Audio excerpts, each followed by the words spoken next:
Hello बच्चों। कैसे हैं आप लोग। आज की वीडियो में हम लोग डिस्कस करेंगे कि हम अपने टेस्ट को किस तरीके से एनालिसिस करें। देखो, अक्सर क्या होता है जब भी कोई बच्चा एंट्रेंस एग्ज़ाम के लिए तैयारी करता है, ठीक है, तो एंट्रेंस एग्ज़ाम के लिए इम्पॉर्टेंट होता है वो क्वेश्चन प्रैक्टिस करे। क्या करे? क्वेश्चन प्रैक्टिस करे और दूसरा टेस्ट दे। ये सबसे इम्पॉर्टेंट होता है, क्योंकि देखो लगभग लगभग 25 लाख बच्चे एग्ज़ाम देंगे नीट का, और लगभग लगभग 20-22 लाख स्टूडेंट्स जेई का एग्ज़ाम देंगे। तो भाई हर बच्चा नहीं भी अगर दे बोलूँगा तो 50% स्टूडेंट्स सिलेबस करके आते हैं। बट सिलेक्शन किसका होता है? सिलेक्शन उन्हीं का होता है जिन्होंने क्वेश्चन को प्रैक्टिस किया है या फिर रेगुलर टेस्ट दिए हैं, है ना।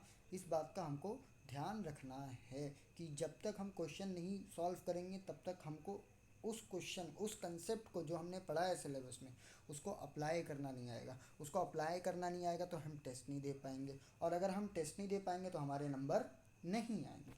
ठीक है। अब देखो, सबसे पहले क्वेश्चन प्रैक्टिस करना या टेस्ट देना क्यों इम्पॉर्टेंट है, इस बात को मैं डिस्कस करता हूँ। ठीक है। देखो, फॉर एग्ज़ाम्पल मान लेते हैं लास्ट 6 मंथ है हमारे पास नीट के लिए, है ना। अब मैं एवरेज हर स्टूडेंट्स को मैं बोलता हूँ कि भाई आप पर सब्जेक्ट 35 to 40 क्वेश्चन सॉल्व करो। हर सब्जेक्ट पर सब्जेक्ट अगर पर सब्जेक्ट की अगर मैं बात करूँ, डेली आप 35 to 40 क्वेश्चन सॉल्व कर रहे हैं तो आपके एवरेज मान लेते हैं 100 से 120 क्वेश्चन डेली हो रहे होंगे। मैं लोअर लिमिट मान के चलता हूँ, आपके 100 क्वेश्चन हो रहे हैं, 100 क्वेश्चन हुए, तो 100 क्वेश्चन अगर 180 दिन तक आप लगातार करते हैं तो आपके 18,000 क्वेश्चन सॉल्व हुए। कितने क्वेश्चंस? 18,000। अब इसमें कुछ टेस्ट भी दोगे और उसमें टेस्ट में 180 क्वेश्चंस भी आते हैं, तो वो सब अगर मिलाओगे ना तो एवरेज ये 20,000 क्वेश्चन के आसपास हो जाएगा। देखो, अब बच्चों से क्या होता है ना, बच्चे इतने स्मार्ट नहीं होते हैं कि उनके सारे के सारे जितने भी क्वेश्चन ये कर रहे हैं वो 100% सॉल्व जाए। या तो 40% या 50% या 60% या 70-75, बहुत एक्स्ट्रा ऑर्डिनरी स्टूडेंट है तो 80-85% क्वेश्चन राइट जाते हैं। बाकी 15-20% क्वेश्चन रॉन्ग होना ये कोई नई बात नहीं होता है, सबसे होता है। मैं भी स्टूडेंट था, मेरे टाइम भी होता था। ठीक है। तो अगर देखो मान लेते हैं एवरेज की, अगर आपके 50% क्वेश्चन रॉन्ग हो रहे हैं, इसका मतलब आपके 9,000 क्वेश्चन रॉन्ग हो रहे हैं, मतलब 9,000 राइट हो रहे हैं, 9,000 रॉन्ग हो रहे हैं। तो अब देखो, अगर आप दो तरीका है इन 9,000 क्वेश्चन के लिए, या तो आप इसकी मिस्टेक को आइडेंटिफाई करें और इस पे वर्क करें, या तो इसको ऐसे ही लेफ़्ट छोड़ दें, या तो ऐसे ही इसको छोड़ दें, या तो इसकी मिस्टेक आइडेंटिफाई करें और इस पे मेहनत करें। देखो, ये तो हमको कतई नहीं करना है, क्योंकि ये कर दोगे तो जीवन बर्बाद है, नीट जेई कुछ नहीं निकलने वाला। लेकिन अगर आप मिस्टेक पे अगर आप मेहनत करते हो तो इसका मतलब आपने आपकी 9,000 गलतियों को सुधारा है। क्या किया है? सुधारा है। और देखो, जब कभी भी कोई बच्चा अपनी 9,000 गलतियों को सुधार लेना तो इसका मतलब ऐसा हो ही नहीं सकता कि उसका सिलेक्शन ना हो। सिलेक्शन 100% हो जाएगा। ठीक है। अब आते हैं टेस्ट को या क्वेश्चंस को किस तरीके से एनालिसिस करना। तो देखो, सबसे इम्पॉर्टेंट है हम इसको 3 पार्ट में डिवाइड करेंगे। कितने पार्ट में डिवाइड करेंगे? 3 पार्ट। अब ये 3 पार्ट कौन कौन से हैं?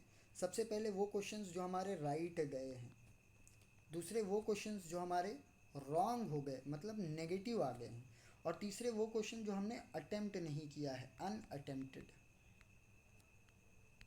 बराबर। देखो, इसको एनालिसिस और इसकी एनालिसिस दोनों लगभग लगभग सिमिलर है, बस कुछ पॉइंट्स का फ़र्क होता है ना। देखो, अब राइट में भी ना अक्सर 2 टाइप के क्वेश्चन यहाँ पे होते हैं। एक जो हमें पता होता है, लाइक एक्यूरेट होते हैं, जो हमें पता करके लाइक हमें पता होता है और हम मार्क करते हैं। दूसरा एक यहाँ पे होता है दूसरे टाइप का, तुक्का, है ना। ये 2 चीज़ होती है। तो जब कभी भी तुक्का गया हो तो तुक्के के लिए आपको इसको रॉन्ग वाले में ही रख के आपको इसको एनालिसिस करना है। किसमें? रॉन्ग वाले में रख के, या फिर अनअटेम्प्टेड में भी रख के आप कर सकते हो, कोई दिक्कत की बात नहीं है। देखो, अन रॉन्ग वाले को अगर मैं एनालिसिस करूँ तो रॉन्ग में ना यहाँ पे 3 टाइप की कैटेगरी आती है। कितने टाइप की कैटेगरी आती है? 3 टाइप की। और आपको ये 3 टाइप में आपके जो रॉन्ग क्वेश्चंस गए हैं उसको डिवाइड करना ही है। और सेम ऐसी अनअटेम्प्टेड के लिए भी 3 टाइप होती है और उसमें आपको डिवाइड करना ही है, वरना आप नहीं देख पाओगे कि आप कितना पानी में हो। जब तक देखो आप गलतियों पे मेहनत नहीं करोगे, उसको सुधारोगे नहीं, सिलेक्शन की कोई श्योरिटी होती ही नहीं है। ठीक है। देखो, सबसे पहला रॉन्ग जाने में एक नॉलेज की कमी होती है। क्या होती है? नॉलेज। सेम देखो अनअटेम्प्टेड में भी ना जो पहला पॉइंट है वो नॉलेज का ही है। किसका है? नॉलेज। देखो ठीक है, तो यहाँ पे मैंने बोला था जैसे दोनों सेम हो सकते हैं, है ना। देखो दूसरा रॉन्ग में दूसरा सबसे पहला दूसरा आता है कैलकुलेशन मिस्टेक, और लास्ट वाला आता है सिली मिस्टेक। सिली मिस्टेक, ठीक है। तो देखो चाहे मैं इधर के नॉलेज की बात करूँ अनअटेम्प्टेड वाले में, या इधर पे मैं नॉलेज की बात करूँ, तो आपके क्वेश्चन रॉन्ग हुए हैं या छूटे हैं इसके लिए क्योंकि आपको यहाँ पे उस क्वेश्चन में सिलेबस या फिर नॉलेज की क्या थी? कमी थी। इस वजह से ही वो क्वेश्चन आपको रॉन्ग गए हैं। तो आप क्या करना है इसमें, इसके आंसर को देख तो लिए हो बट सॉल्व नहीं करना वापस। जैसे फॉर एग्जांपल मान लेते हैं ये कोई भी एक टॉपिक है, for example preparation of alcohol का था, है ना, प्रिपरेशन ऑफ अल्कोहल का ये टॉपिक था। तो अब देखो प्रिपरेशन ऑफ अल्कोहल को आपको क्या करना है, ये भी एक वास्ट टॉपिक है ना, ये भी एक क्या है? वास्ट टॉपिक है। तो मान लेते हैं कि ये ना फॉर एग्जांपल मान लेते हैं ये रिडक्शन से था। किससे था? रिडक्शन ऑफ कार्बोनिल कंपाउंड से था। तो अब आपको क्या करना है, उसको जाना है, रिवाइज करना है पर्टिकुलरली अच्छे से, और फिर आना है उस क्वेश्चन को सॉल्व करके देखना है आपसे हुआ या नहीं। अगर हो गया बहुत अच्छी बात है, नहीं हुआ फिर से जाओ सेम पैटर्न को रिपीट करो, जाओ वापस से रिवाइज करो, पढ़ो और क्वेश्चन को अप्लाई करो, ठीक है। अब देखो कैलकुलेशन मिस्टेक इंसान से तब होती है जब वो ना थोड़ा सा मैथ्स में वीक होता है।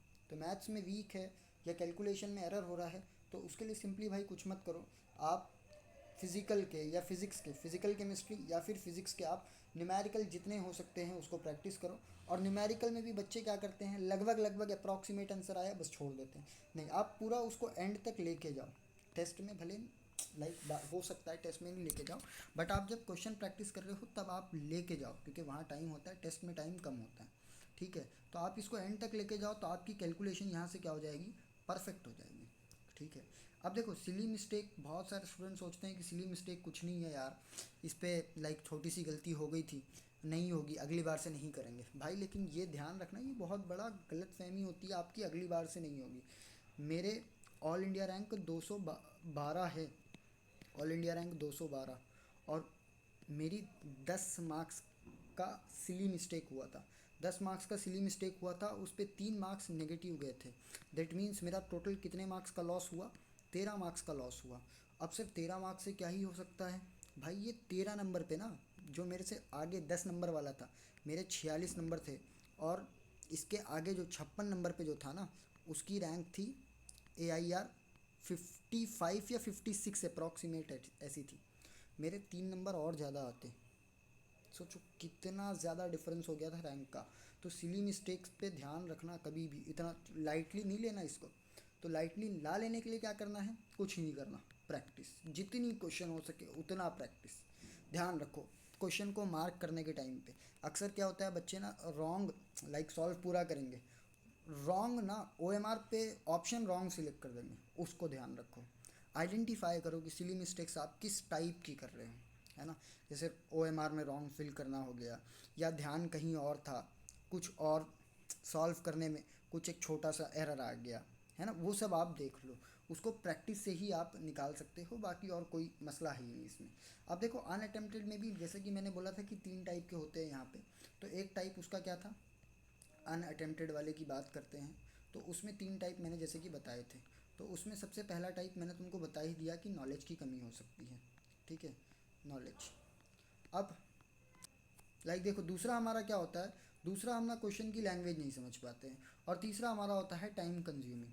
तो देखो टाइम कंज्यूमिंग और क्वेश्चन की लैंग्वेज के लिए, क्वेश्चन की लैंग्वेज और time consuming same calculation error या फिर सिली मिस्टेक्स की ही तरह होता है। क्वेश्चन की लैंग्वेज आप कब नहीं समझ पाओगे? जब आप वो टॉपिक अच्छे से नहीं पढ़े हो, या अगर आप वो टॉपिक अच्छे से पढ़े भी लिए हो फिर भी आपको क्वेश्चन ऐसा लग रहा है बहुत ज़्यादा, तो उसका क्या करना है, आपको सॉल्यूशन देखना है। क्या देखना है? सॉल्यूशन। आपको क्या करो, देखो।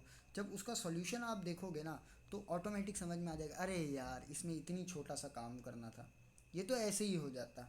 अब टाइम कंज्यूमिंग के लिए क्या है, time consuming is something like practice कम है। क्या है?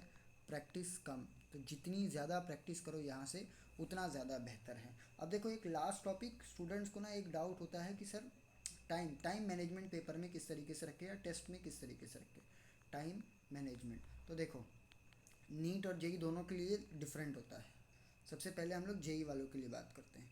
तो जेई में अगर बात करें तो 3 सब्जेक्ट होते हैं हमारे। सबसे पहले फिज़िक्स, केमिस्ट्री, मैथ्स। तो केमिस्ट्री, फिज़िक्स, मैथ्स में यहाँ लिख दे रहा हूँ। आप कुछ बोलेंगे सर केमिस्ट्री पहले लिखा, नहीं भाई, वो लिखने का दूसरा रीज़न है। देखो जब कभी भी आप जेई का पेपर दे रहे हो तो आपको सबसे पहला सेक्शन केमिस्ट्री का सॉल्व करना है, दूसरा आपको सॉल्व करना है फिज़िक्स का, और तीसरा आपको लास्ट जाना है मैथ्स पे। अब अनुमान बच्चे जेई जो लेते हैं उनकी मैथ्स अच्छी होती है तो वो यहाँ पे थोड़ा सा ज़्यादा दिमाग लगाते हैं कि नहीं मैथ्स पहले कर लेते हैं। मैथ्स नहीं भाई, मैथ्स जेई में इसलिए नहीं आती कि आपको वो करनी है, मैथ्स मोस्टली इसलिए होती है कि आपको छोड़नी है। आप बहुत एक्स्ट्रा ऑर्डिनरी हो तो आप मैथ्स कर लोगे, वरना मैथ्स ऐसा सब्जेक्ट है ना जो सिर्फ रैंक बढ़ाता है, और केमिस्ट्री ऐसा सब्जेक्ट है जो सिलेक्शन दिलाता है। ठीक है, तो देखो केमिस्ट्री को आपको पहले रखना है, पहले करना है, और इसको आपको ट्राई करना है 45 मिनट के अंदर अंदर आपको सॉल्व कर लेना है। ठीक है, सेम फिज़िक्स की बात करूँ तो इसको भी आपको 45 से 50 मिनट मैक्सिमम, बाकी बचा कुचा टाइम आपका जो भी 1 घंटा 10 मिनट 1 घंटा 15 मिनट बचा है, मोर देन 1 आवर, ठीक है, वो आपको पूरा मैथ्स पे देना है। अब देखो टाइम मैनेजमेंट की स्पेलिंग देख लें। अब देखो जेई की बात, सॉरी नीट की अगर मैं बात करूँ तो नीट में भी हमारे पास 3 सेक्शंस होते हैं। ठीक है, कौन, फिज़िक्स, केमिस्ट्री और बायो। तो देखो सबसे पहले यहाँ पे अटेम्प्ट करना है आपको बायो, जैसे इसमें मैथ्स को लास्ट में करना, इसमें नीट में ऐसा नहीं, बायो पहले करो। ठीक है, फिर केमिस्ट्री को आपको सेकंड नंबर पे करना है, और फिजिक्स को आपको कहाँ करना है, थर्ड नंबर पे करना है। आप बायो के पेपर कितने देर में होने चाहिए, देखो वैसे तो अगर टॉपर वगैरह की बात करें तो वो बहुत जल्दी कर लेते हैं, बट मैं आपको एक टारगेट बता दे रहा हूँ कि आपके 30 से 40 मिनट के बीच में आपका बायो ख़त्म हो जाना चाहिए। क्योंकि यहाँ से आप जितना कम, क्योंकि देखो बायो में कोई क्वेश्चन सॉल्व करने वाले नहीं होते, सब रट्टा होते हैं, एनसीईआरटी की लाइन कॉपी पेस्ट मोस्टली। तो आपको यहाँ पे सिर्फ टिक करते जाना है ना। तो ये आप ख़त्म कर सकते हो 30 से 40 मिनट में। आप 30 मिनट मिनिमम, मैक्सिमम 40 मिनट आप ले लो, आप बायो सॉल्व कर लो। इसके बाद आपको 1 आवर के आसपास आप केमिस्ट्री को दे सकते हो, कोई मसला नहीं है। और फिज़िक्स को आप 1 आवर 20 मिनट के आसपास या 1 आवर 30 मिनट के आसपास आप दे सकते हो। और जो बचा कुचा है उसमें आप एक बार गो थ्रू कर लो अपनी ओएमआर शीट। ठीक है, क्लियर है। तो आज के लिए इतना ही। जो भी कोई डाउट्स वगैरह हो आपके, आप कमेंट सेशन में लिख दीजिए, मैं उसको ट्राई करूँगा आंसर करने की। ओके, तो टेक केयर।